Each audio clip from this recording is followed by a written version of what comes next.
When my daughter, Beth, said, "Mom, don't buy a cake. We're doing a small thing, just immediate family," I didn't yet know I'd been erased from my own family's definition of family.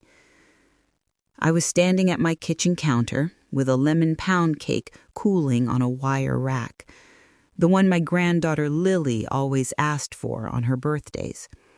The house smelled like sugar and butter and 100 little memories. Beth's voice was brisk, cheerful, practiced, small thing, immediate family. My name wasn't in it. "Do you want me to bring the presents, at least?" I asked, sliding my hand along the old linoleum as if the counter could steady me. She hesitated. "We actually did the party yesterday. You know how busy everyone is. It was just us and some friends. We didn't want to overwhelm Lily." A silence fell, so heavy I could hear the cake crack as it cooled. Yesterday. I swallowed hard, pressed my palm to the warm pan, and felt the heat bite. "Beth," I said, keeping my voice even, "I didn't know." "I sent a text," she replied. "Maybe you missed it." I hadn't. What I'd missed, apparently, was the moment when the woman who paid for summer camps, orthodontics, emergency plumbing, and a down payment became too much for a child's birthday photo. Later that afternoon, I saw the pictures anyway. Beth's friend posted them.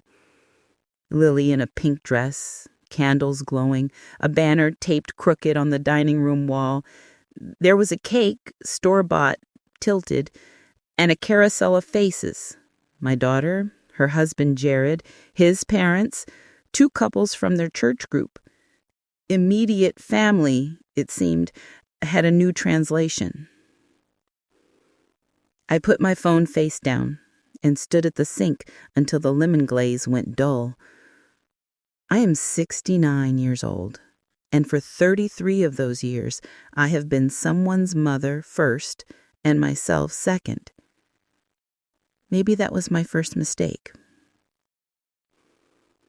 The next morning, Beth called as if nothing had happened. "Hey, Mama," she sang, all sugar and sunshine. "Quick thing, rent's tight this month. Jared's commission got delayed. Can you spot us just this once?" Just this once. I went to the drawer where I keep the spiral notebook. I've had many over the years. This one is blue with daisies. I flip to the back pages where the numbers live like little confessions. Mortgage top-up for them, $450 times 22 months, $9,900. Lily's braces, $3,200. Car repair after Jared's fender bender, $1,150. Short week groceries, average $180 times 36, $6,480.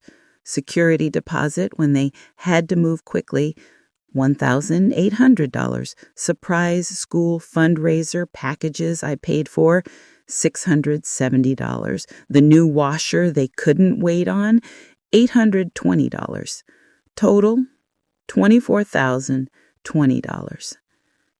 That number sat there like a bruise I hadn't noticed until I touched it. I pressed the phone to my ear. "Beth," I said, keeping my voice even, "yesterday was Lily's birthday party." A beat. "Mama, we kept it small." "You kept it secret," I replied quietly, "and now you're calling for rent." There was a smile in her voice I knew too well, the one she used when she wanted to move past discomfort into extraction.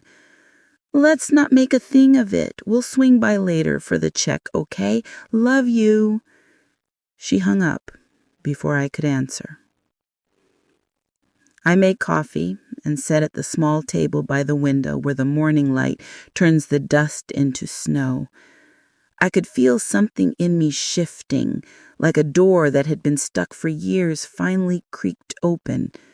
The kettle clicked off. I didn't pour. At 10 o'clock, I drove to the bank. Mr. Harmon, the manager, has watched my hair go from chestnut to silver, one deposit slip at a time. "Good morning, Miss Reeves," he said. And when I told him I wanted to cancel the recurring transfers to Beth and Jared's account, he paused, pen hovering. "Are you sure?" "I've never been more sure." He nodded. "Then let's make sure you're protected." He helped me set new alerts, new passwords, new boundaries. I felt lighter with each click, as if the bank itself were loosening the cords I'd wrapped around my own ankles. By noon, my phone trembled on the table. Beth, then Jared, then Beth again. I didn't answer. I put the lemon cake into a tin, wrote, "For Mrs. Carter, next door," on a sticky note, and went out into the thin winter sun. When I came back, there were 3 missed calls and 1 message. "Mama, this is hurtful. We are family." Family.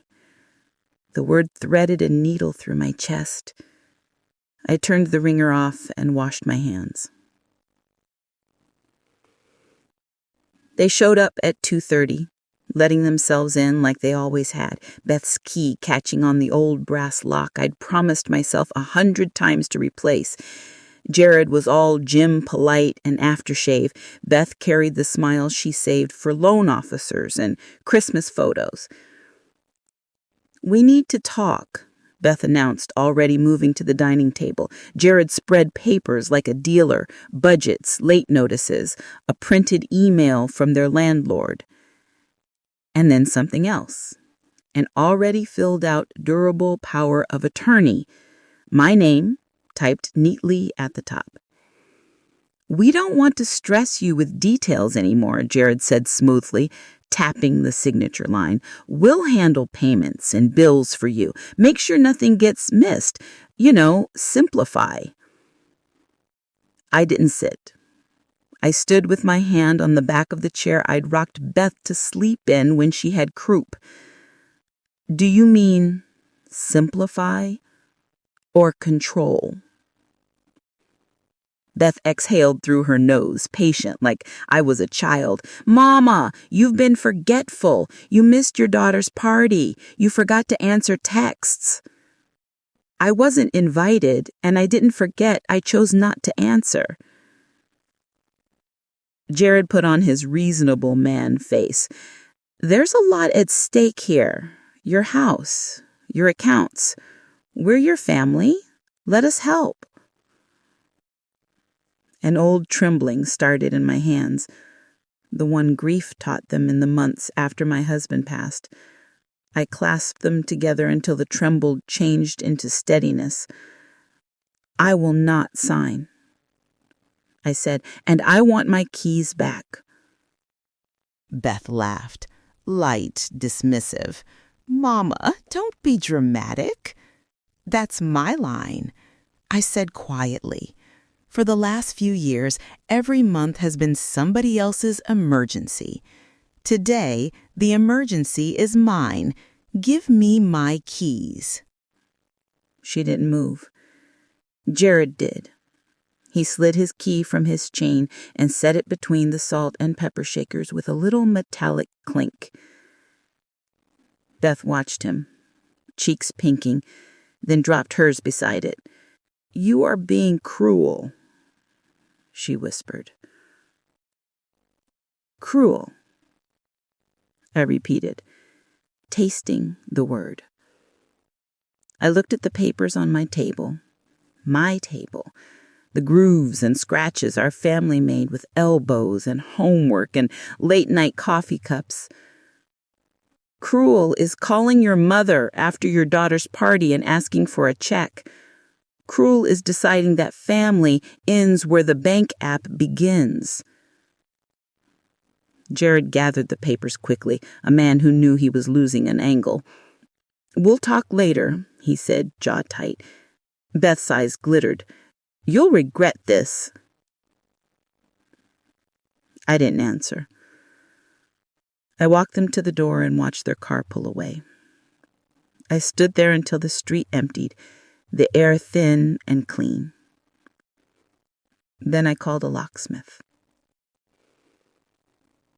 By evening, the new deadbolt clicked with a satisfying certainty. I made myself dinner, eggs and toast, because grief and relief both feel better with something simple, and I sat at the table alone. Not lonely. Alone, like a room with the windows open. At 9, someone pounded on the door, loud, urgent. I checked the pee-hole, saw Jared, flushed, with Beth behind him, cheeks blotchy. "You changed the locks?" she shouted through the door, incredulous. "Yes," I said, not opening. "This isn't safe for you," Jared barked. It's elder abuse against yourself." Behind them, a neighbor's porch light blinked on. I thought of the notebooks, the numbers, the birthdays missed and the photos I wasn't in, and something new formed in my chest, a boundary as quiet and hard as ice. "I'm fine," I said. "I suggest you call first next time." I didn't sleep much. I made tea at 3 a.m. and sat by the window with a blanket around my shoulders, listening to the freight train that sometimes passed 2 streets over. When dawn came pink and thin, I called a lawyer. Mr. Ortiz was younger than I expected, with kind eyes and a fountain pen he used even when he didn't need to. He listened without interrupting. When I finished, he said something I wish I'd heard 10 years earlier. "Miss Reeves, what you're describing has a name. It's called financial exploitation. It hides in good families behind nice manners, and just this once, I'm glad you came." He walked me through options: cease and desist letters, documenting every transfer, creating a living trust with safeguards, changing beneficiaries, adding a no contest clause to my will for anyone who tried to force guardianship without cause. "You are competent," he said, meeting my eyes.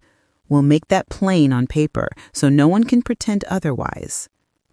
I left his office lighter than I entered. On the way home, I stopped at the park where I used to push Beth on the swing. The swings were empty, the chains gleaming like fresh scars. I sat on a bench and let the cold air clear the last fog from my head. 2 days passed.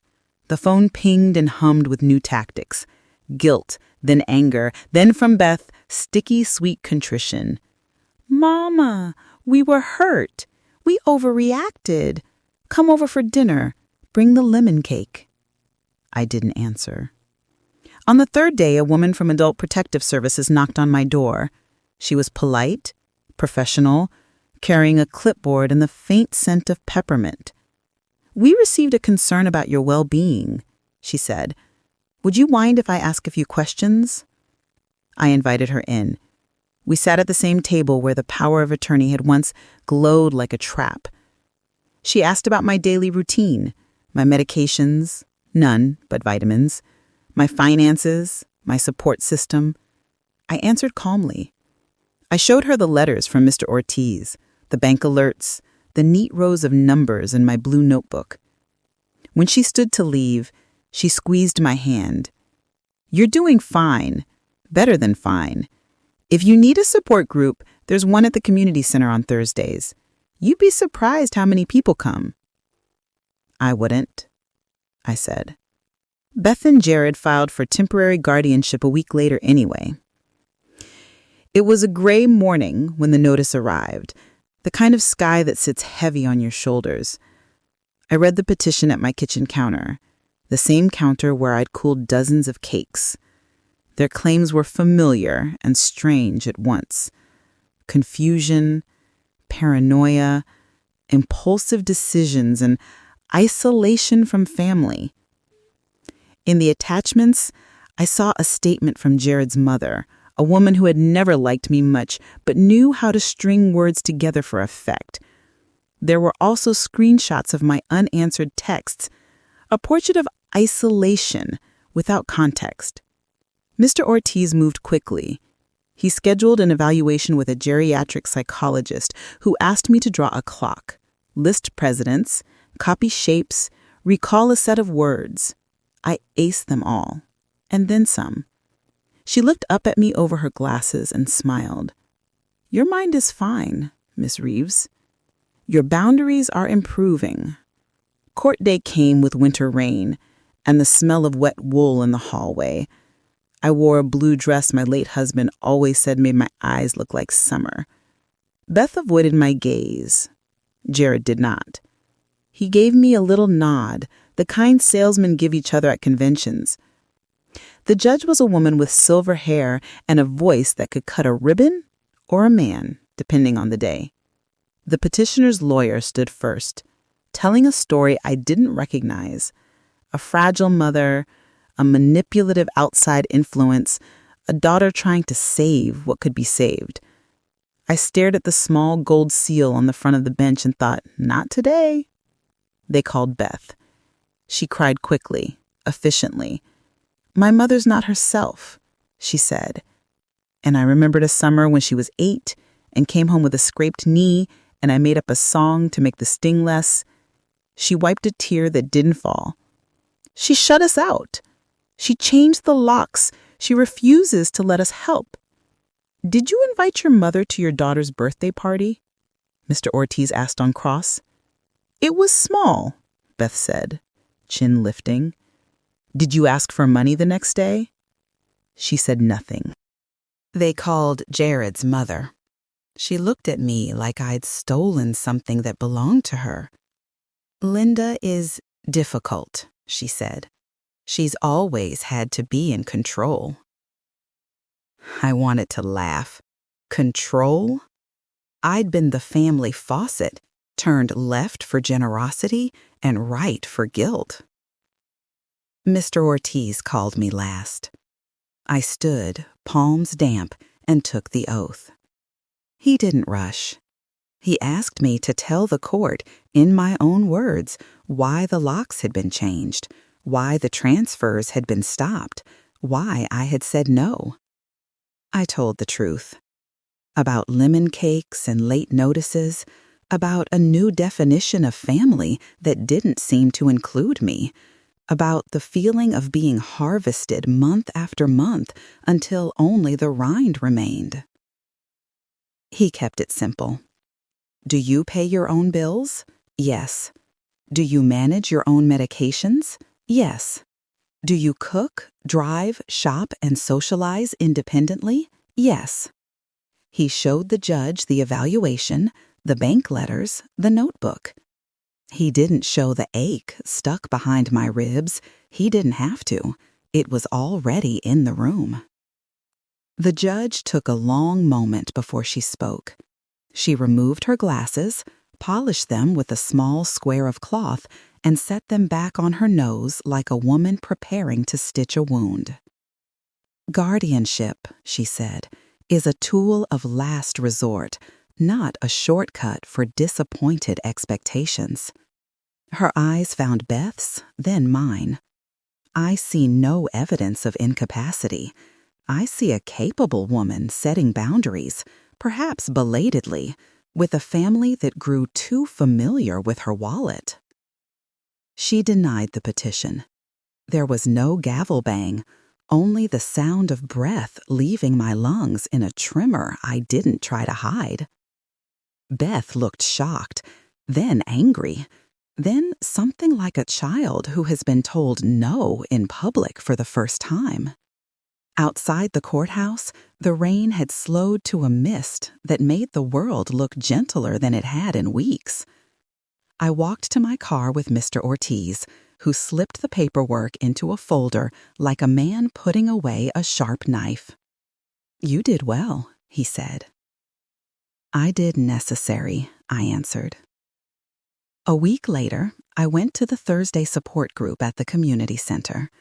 There were 8 of us, a retired nurse, a widower with a soft hat, a woman with bright pink glasses who swore like a sailor and knitted like a saint. We told stories that sounded different on the surface and identical underneath. We laughed in that way people laugh when they've been forgiven for something they didn't do wrong. I started to live differently. Not dramatically. I didn't sell the house or move to a beach town like a movie hero with wind in her hair. I planted rosemary in the terracotta pots on the back steps. I invited my neighbor, Mrs. Carter, for tea on Wednesdays. I bought myself a pair of comfortable shoes that didn't pretend to be anything but kind. I wrote a new budget where the first line said, "Me." Beth sent a few messages in those early months, cautious, testing the perimeter. "Lily misses you. We should talk. We're going through a lot." I answered twice, then stopped. It wasn't punishment. It was quiet. In May, there was a knock on my door. I checked the peephole and saw a girl on tiptoe, hair in messy braids, a paper bag hugging her chest. Lily. My heart did that old foolish thing, the thing hearts do even when brains are smarter. I opened the door before I could think better. "Hi, Grandma," she said, voice small and big all at once. "We made these in Sunday school." She held out the bag. Inside was a lopsided clay heart painted pink, a magnet glued crooked on the back. "I love you, Nana" was scratched in blue, the O in love too tiny, as if love itself had tried to fit into a space and then made it anyway. Beth was at the sidewalk, hands in her coat pockets, watching. I lifted my eyes to hers. She lifted her shoulder slightly. Not apology, not victory. Something like recognition. "Thank you, baby," I told Lily. "Do you want some lemonade?" She looked back at her mother. Beth nodded. I poured 2 glasses, one smaller, one sweet, and set them on the table where so much had been decided. Lily drank, legs swinging. "Mama said you were busy," she said. "Are you busy now?" "I'm busy getting better at being grandma," I said. "It takes practice." Beth walked up the path and stood at the door, not entering. "Can I?" she began. I shook my head gently. "Not yet." The words surprised me with their kindness. "But maybe, one day." She nodded. A soft rain started again, tapping the porch rail with small fingertips. After they left, the house felt full instead of empty. I put Lily's clay heart on the fridge, crooked, perfect. I sat with a cup of tea and my blue notebook, flipped past the numbers to a fresh page, and wrote in big, simple letters, "How I will love." Underneath, I wrote 3 rules. Without paying for it, without tolerating disrespect, without abandoning myself. That night, I slept like people sleep after surgery's gone well. Months have passed. I still make lemon pound cake. Sometimes I wrap slices and leave them on neighbor steps like a secret. Sometimes I eat one warm from the rack with the window open and the radio low. Sometimes I just let the house smell like sugar and a woman who learned late but learned. I don't know what Beth and I will be in 5 years. I know what we won't be. A pipeline where love goes in at the top and money comes out at the bottom. I am not the family vault anymore. I am a woman with rosemary on the steps and a magnet on the fridge that spells love imperfectly and exactly.